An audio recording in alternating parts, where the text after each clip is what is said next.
A warm welcome to a tutorial on SharePoint Object Model targeting SharePoint developers, either aspiring developers or existing developers.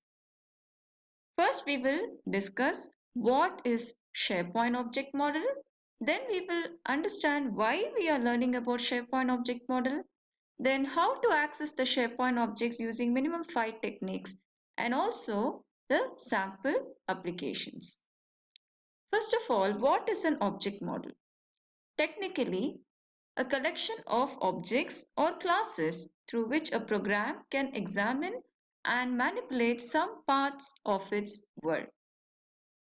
For example, in the real world, you have the fruits family and then you have the vegetable family, and within the fruits we have apple object and then pomegranate, avocado, or within the vegetables we have tomato, etc. Similarly, you take the case of the HTML page which you see every day. Any web page you open, it runs on the document object model, which is nothing but a hierarchical model where you have the document, and every document is a collection of elements like HTML element, and within the HTML you have the head and the body, and within the head you have the title, and within the body element you can have various anchor or paragraph or headers. So this is a sample of document object model. Now what is a SharePoint object model? SharePoint object model is a collection of SharePoint objects or classes through which your program or code can examine and manipulate some specific parts of the SharePoint world. So if you look at the history long ago, a SharePoint server, or even now if you have on-premise, you have the farm object at the top. Then you have web services and you have the web application. And within the web application, we can have the tenant, on which tenant has the site, and within a site you have the subsite or website, and within each subsite you have the list, and a list can have list items, and you can have generic site columns or fields and content types. So overall, this is the history of SharePoint server-side object model. Now we are focused on the client-side object model. Now, why am I talking about SharePoint object model? Because SharePoint development is changing very drastically. It may be good for trainers because students have to keep learning, but as a coder, as a developer, it's sometimes frustrating that you have to keep on learning too much, and it's changed very drastically. Long ago, it was only C# or declarative, and then came Sandbox, which is outdated, and then came NAPA, which is outdated. We have SharePoint hosted app, provider hosted app, which is outdated, and now we have SharePoint framework app, which is a recommended standard, and it might be stopped and something else might come up. So you always have to continue learning, but there is something which you have to know always. If you are a SharePoint developer, this is something which you all already know. So if you know about the SharePoint object model, if you know the foundations, you can really grasp any kind of technology that keeps coming in SharePoint, be it graph or be it SPFX or anything coming up. You can definitely grasp the things. The time spent on learning will not be that high, and you don't have to worry that some new things are coming. So just like ABC is for English, similarly the object model is fundamental for SharePoint development. Now you need to know the objects. Then what else you need to know? You just need to know the CRUD operations. That is, it may be like viewing, reading, updating, or deleting the SharePoint objects. I highly recommend that you don't actually delete, because many get scared that item is deleted. So just focus on read, update, or just read. Read is enough. With read itself, you can do lot of applications. Now, coming to SharePoint Online, what are the most common SharePoint Online objects? We have the site, and then the list, and then the list item, the columns or content types. So the most frequently used is the list and the list item. So, and what are the other SharePoint objects in the object model? We definitely have come across people frequently using user, group, lot of questions on files, folders, attachments, search, taxonomy. So there are a lot of objects and many more based on your needs. So there are a lot of objects in SharePoint, and these are the most common things which are mostly used in the SharePoint world. Now you have various objects. So what will you be doing? You will be either doing a web app or a mobile app or a tablet app or just a business logic. And what is the logic you'll be doing? Most of the time it's just creating, reading, updating, deleting a couple of SharePoint objects. So this is all related to the SharePoint database, which is actually SQL Server. Now, what are the ways you can actually handle the SharePoint objects? Obviously with out of box. So many times as an administrator, out of box is more than enough. Suppose you want to see the list, just go ahead and see the list from the URL. But if you want to create 10 sites, or if you want to break the roles for 1000 list items, then you might need to use PowerShell. And we have PNP, which is fantastic. You have PNP for both PowerShell and PNP.js, which condenses the 1000 lines to probably few lines. So you don't have to break your head writing the code again. It's already available for many SharePoint objects, and for administrators, PNP PowerShell is more than enough many times. Then you have the REST. So recently, REST is fundamental or must for a developer to know. And so REST is very powerful because whether you know JavaScript or C# or Python or PHP, using REST you can do stunning apps. So what has happened is long back only C# was the way to code, and recently any developer can come to SharePoint and start coding apps. So that way all a developer needs to know is how to call a REST API, how to read the JSON results, and how to display that in a proper style of his or her own choice. Next is the CSOM. Why coming to CSOM? Because sometimes REST may not be available. In that case, CSOM is very powerful because it provides everything.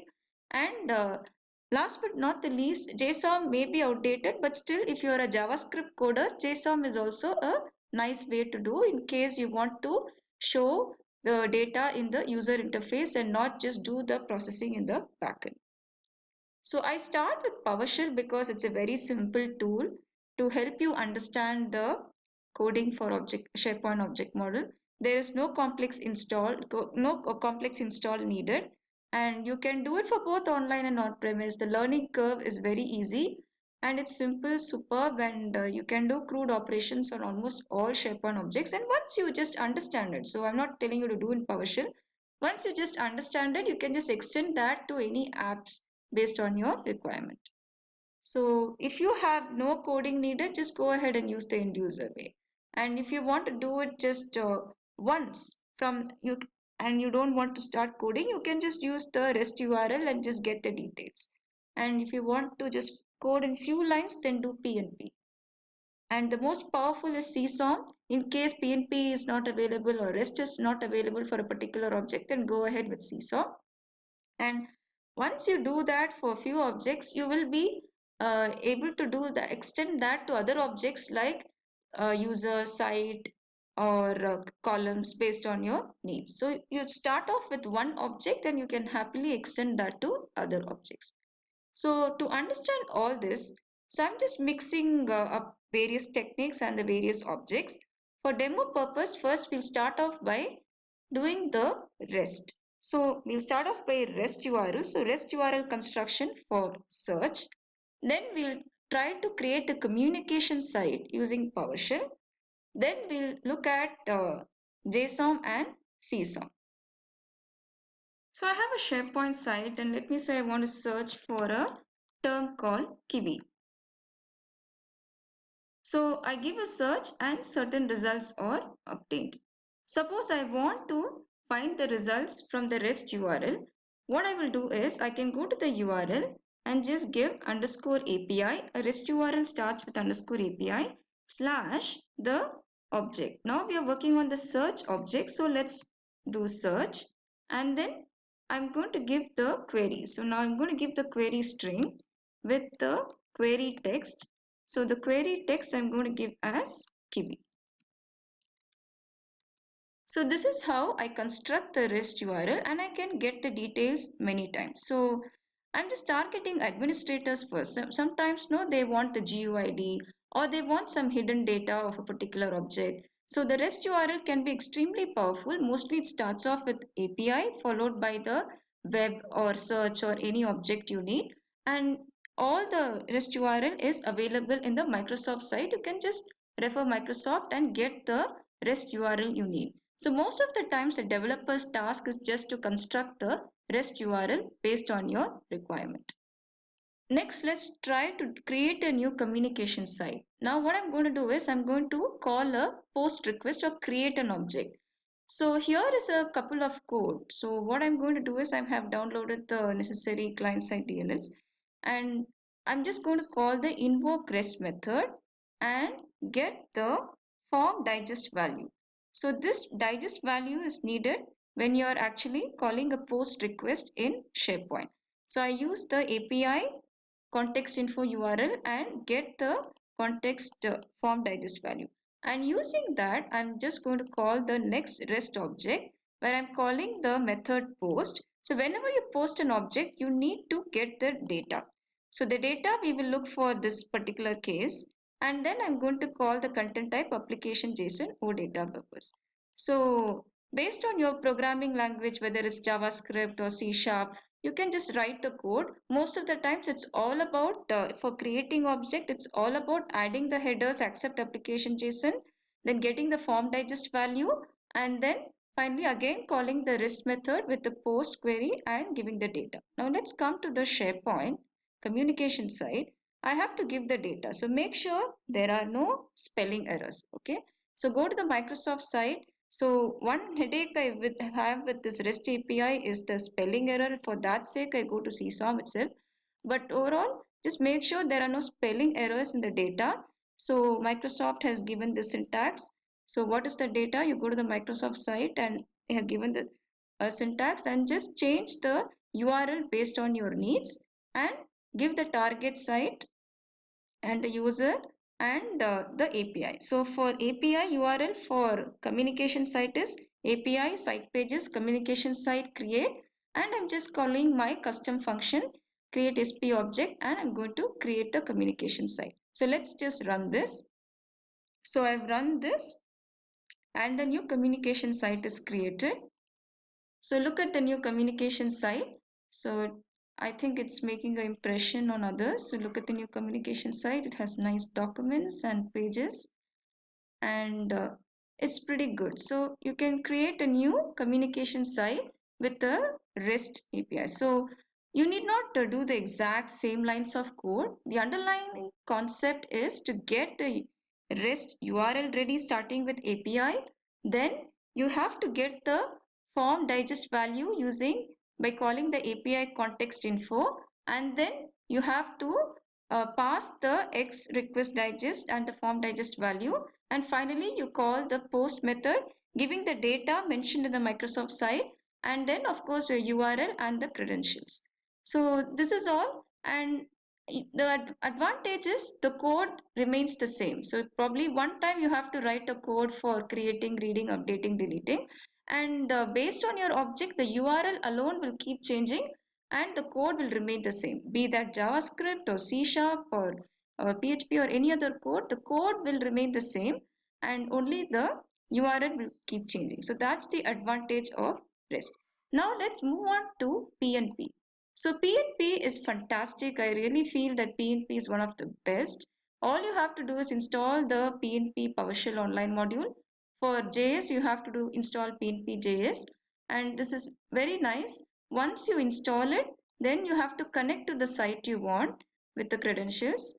And once you connect, there are tons of things you can do with just one line, especially if you're an administrator. PNP is extremely powerful, so I am expecting that you will not be just using one PNP line of code, you will be doing many. So start your code with start transcript and go to the folder, and let's start off by sending an email. So all you have to do is just call the PNP mail, give the user ID and give the subject and the mail. As simple as that, and you can send a mail if you want. So let's start by actually adding a file. Suppose I want to add a file, I use add PNP file and then I give the path and folder.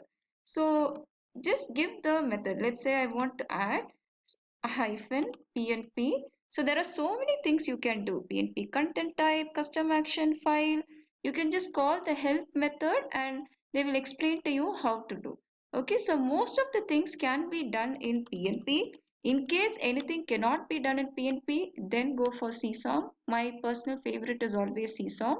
But PNP is extremely powerful. You don't have to type large lines of code. You can happily do with just few lines. So let's just run this PNP file. I'm just going to upload a local file to a SharePoint assets folder.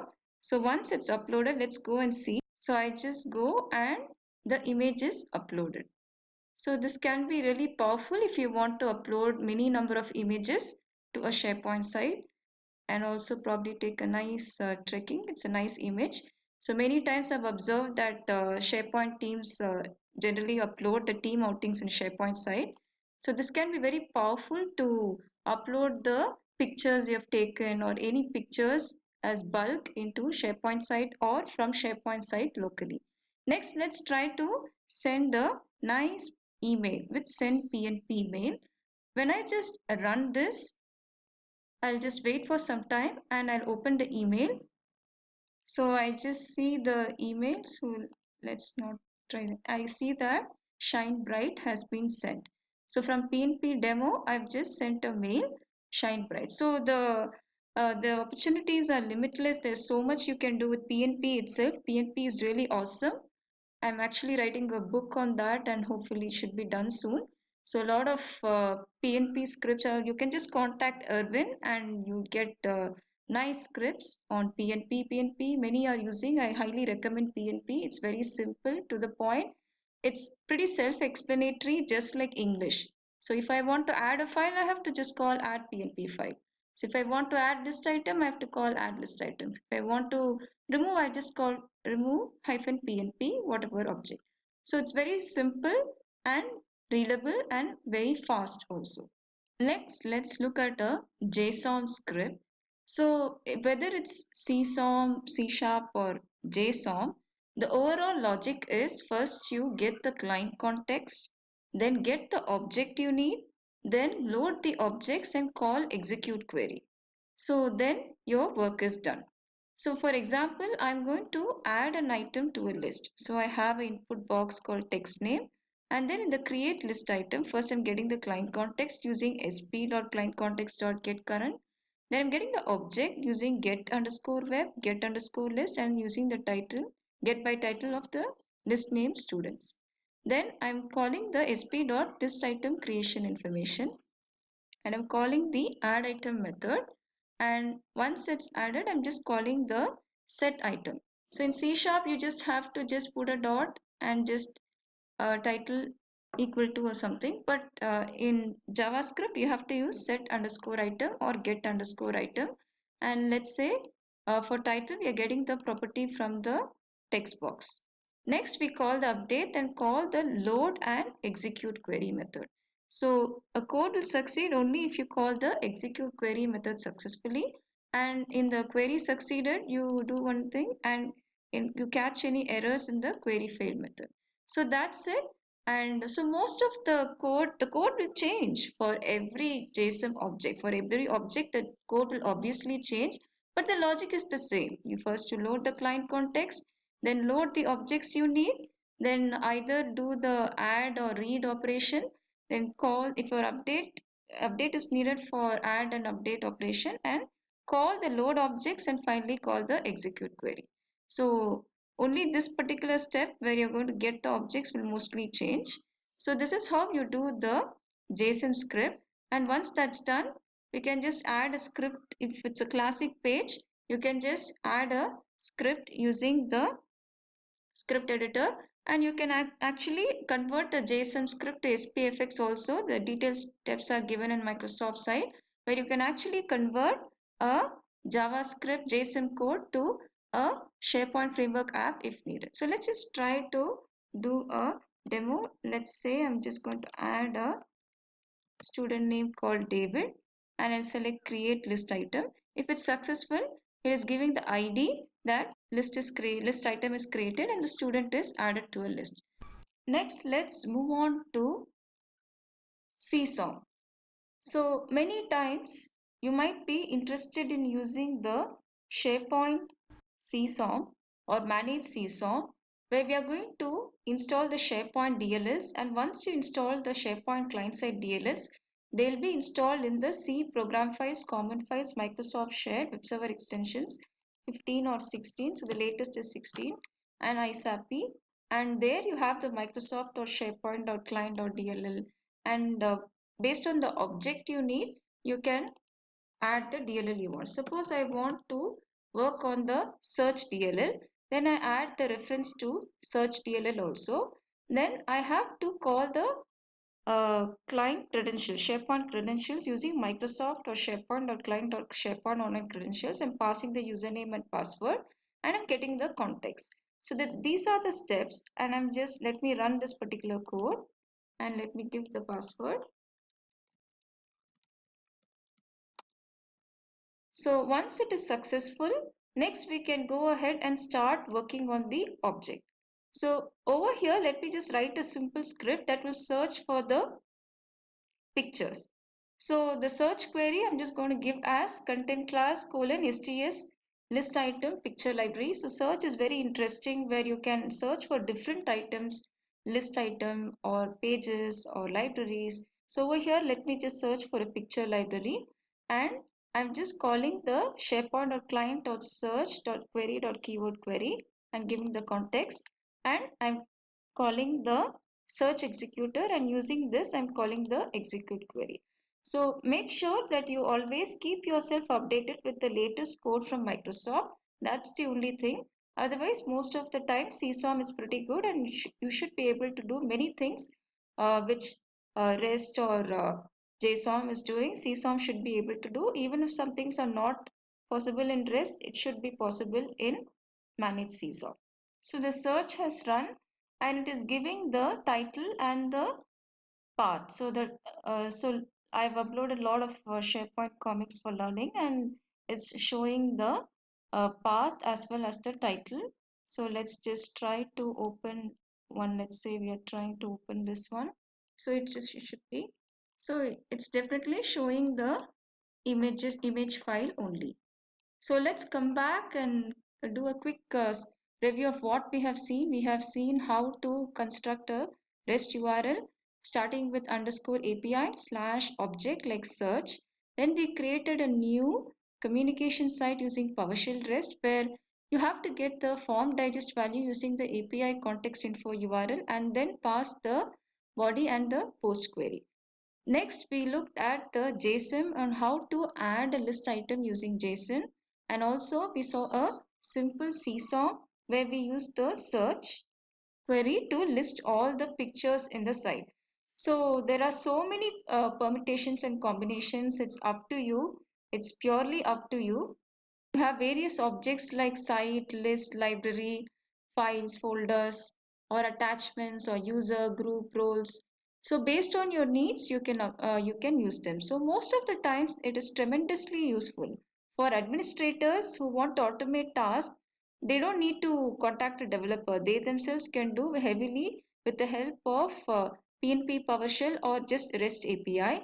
And for SharePoint coders or strong developers, this is fundamental, where this is all you need to develop SharePoint hosted app or SPFX app or provider hosted app. And the recent one is SharePoint framework app. So when to choose what? So most of the times, if you're not worried about the UI and just worried about the business logic, and you like C#, then you go ahead for C# console application or PowerShell, or the REST URL can still be applicable in C# code, and you can do the provider hosted app. And if you want JavaScript, or you don't know C# and you know only PHP or other programming languages, then you can use REST, and you can if you like JavaScript, you can use JSON. So the recommended approach is actually REST. You definitely have to know how to construct a REST URL in SharePoint recently, or even graph URL, and you must know basics of HTML, CSS and how to construct or read the JSON results and display that in a data you want. So let's look at some sample applications. So there are many number of applications which you might have already done or you might be planning to do. So let's look at some few applications. Let's say for PowerShell. So for PowerShell, I see that many want to see the reports. So for government organizations, I had to use PowerShell where I could see the reports which show the data of data of SharePoint sites. Or let's say we want to show the reports of unused sites, or many cases there are cases then people want to break the role inheritance for all subsites. So based on your needs, PowerShell can be used to automate with the help of simple for loop. So let's look at a simple demo of a report of a news sites. Then we look at a Google chart which is using a JSON code. Then we look at a REST app in the classic page and also SPFX app, and a latest graph app which is simply using a graph API, or you can use the REST API also. So I've used PowerShell convert to HTML, and this is a list of the sites which are unused for a certain time period. So using PowerShell, I can get the list of reports. So the reports, I can generate tons of reports based on various needs, either to generate the list or libraries, especially for migration. You want to generate some reports, this can be extremely powerful. So here is a simple Google chart where I'm just using JSON. This was done long back. So I'm just loading the necessary JavaScript file, and I'm giving the list name, the x-axis. So pretty much you need to just get the HTML, CSS, JavaScript code to load the object. So over here, the data chart.push, I'm just going to first get the list items using the client context or getweb.getlist by get by title, and I'm just getting the list items and I'm pushing the value into the data chart.push with the value I got from the list. So this is a simple application of JSON and Google chart. So we saw a search query, we can search for a keyword. Suppose I want to search for the documents which have been created today. The keyword is right equal to today. So using that, I've created a script where I'm just actually just getting the calling the search query, reading the results and getting the URL. And when I click this, it will just open the URL which I have worked on. So I created a new page called MS, which is nothing but which is having the new SPFX app. So I've actually converted that code to a SPFX app, and this is a SPFX app now. So let me just refresh this page, and now if I just try to click this get today's work, it should be displaying the link. So the applications are immense, or you can create a SharePoint hosted app also. So here is a sample graph application where it is a special REST API for whole Office 365 objects, where I'm just reading using Graph API to read the SharePoint list items and display them on my SharePoint on my normal HTML site thangu.com. So if you want to access your SharePoint objects from Android or iPhone or many other things are possible with latest Microsoft Graph. So the applications are many and the limit is just your imagination. So most of the times you can think of ideas, be they for a custom list or list items, or the columns or the content types, or for user groups or search or files or folders or attachments, and just think of an app, or just if you want to do something on an object which cannot be done on the UI, you can happily use the code and do that. And most of the times it's just a simple create, read, update operation. You can start off by just using the read operation, and hope this tutorial helps you to become strong coder. This is the fundamental. So the option is completely yours. Either you can use out of box itself, or you can use PowerShell PNP or PowerShell CSOM or PowerShell REST, or REST and JavaScript, or C# and REST, or you can use manage CSOM in PowerShell or Visual Studio. And finally, you can also try JSON.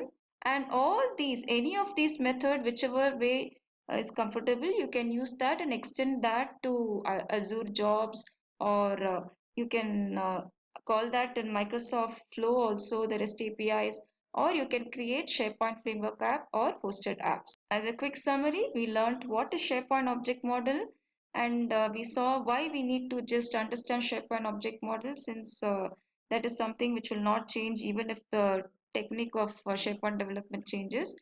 And we saw how to do SharePoint CRUD operations on various objects in SharePoint using PowerShell, PNP, REST, CSOM, JSON.